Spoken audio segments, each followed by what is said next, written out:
હે મહારાજ, હે પૂર્ણ પુરુષોત્તમ, હે મારા ધણી, હે આત્માના આત્મા, સદૈવ મારે આત્માકારે વિચરનારા સુખદાયી શ્યામ,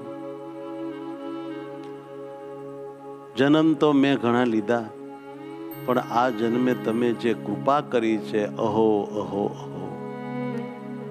એવા મહાન ગુરુ મને આપ્યા, એવા મહાન સંતો મને આપ્યા, એવા મહાન ભક્તો મને આપ્યા, ભગવાન ભજાય એવી બધી વ્યવસ્થા મને આપી.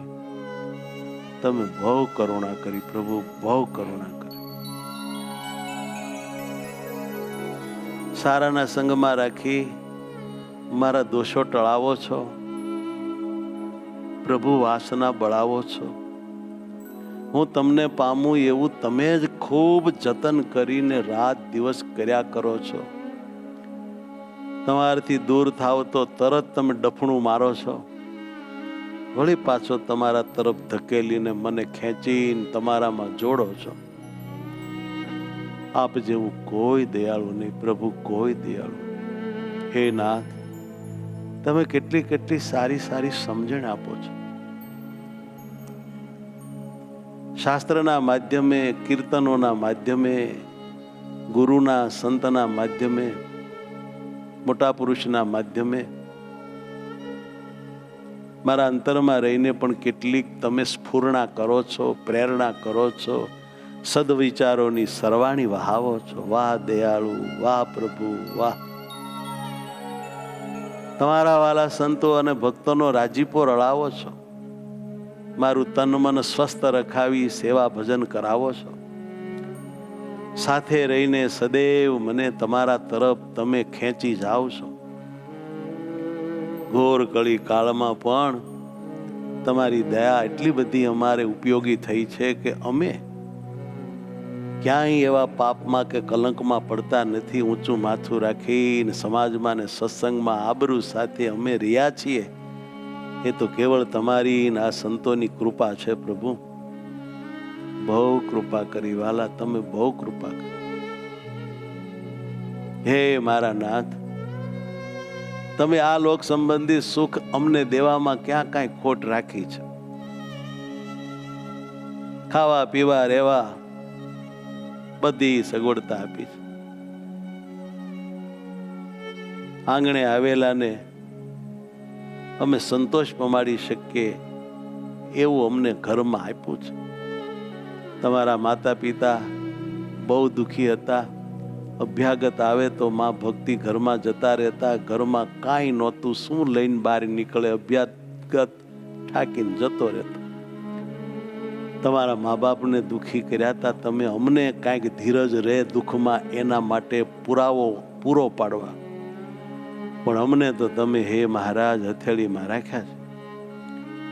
અને હવે જો હું તમારું ભજન ન કરું, તમારું ધ્યાન ન ધરું, બીજે ધ્યાન દઉં તો મારો જેવો ગદ્દાર ખૂટલ કોઈ નહીં. હે પ્રભુ, આટલી તમારી તમારા વાલા સંતો ભક્તોની અમારા ઉપર અમી દ્રષ્ટિ છે. આ સંતો ભક્તો એની જિંદગીનો અમૂલ્ય સમય અમારું ભલું કરવા માટે જ્યારે વાપરે છે ત્યારે અમારી આંખમાંથી આંસુ પડી જાય છે. આ મતલબી આ સંસારમાં આ સ્વાર્થી બધા જીવોની વચ્ચે કોઈનું કાંઈ કામ ન કરે, જ્યારે આ સાધુ પરોપકારી અમારા માટે એવો કેટલું કરે છે. હે પ્રભુ, એમનો ઉપકાર હું ક્યારેય ભૂલું નહીં. એમણે મારા માટે જે જે કર્યું છે એને હું કાળજે કોતરી રાખું, કોઈ દિવસ ભૂલું નહીં. હું એવો મૂર્ખને માની ન બનું કે એણે મારું 100 વાર સાંભળ્યું હોય ને કદાચ કાંઈ સંજોગે એકવાર ન સાંભળે એટલે મને બહુ દુઃખ થાય. એવો હું અભિમાની ન બનું. પ્રભુ, મારી ઉપર સદૈવ એવી અંતરસ્ફૂર્ણા અને કૃપા રાખજો. આ સત્સંગ તમે ન આપ્યો હોત તો અમારું શું થાત? આ સંતો આ ભક્તોની વચ્ચે અમને ન લીધા હોત તો અમે ક્યાં વયા જાત? આ યુગમાં ચારે કોઈ વિષયનો વરસાદ થાય છે. દુનિયા આખી પૈસો પૈસો કરીને હરીફાઈએ ચડી છે. એકબીજાના મકાનને, ગાડીઓને, મોટાઈ જોઈને હવને એની આગળ નીકળવું છે. એમાં અમે રેસમાં એવા કૂટાઈ જાત કે ન પૂછો વાત.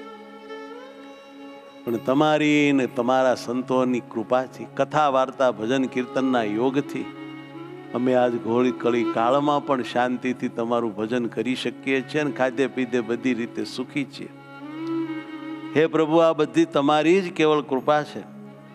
અને હવે જો અમે તમારી આજ્ઞા ન પાળીએ, તમારું માનીએ નહીં, તમારા સંતોનું માનીએ નહીં, ભજન કરીએ નહીં અને તુચ્છ માઇક એવા વિષયોમાં જો પડીએ તો પ્રભુ તમને દુઃખ થાય, વાલા સંતોને દુઃખ થાય, મહારાજ તમને દુઃખ થાય, આવા મા જેવા સાધુને દુઃખ થાય, એવું હું નહીં કરું પ્રભુ.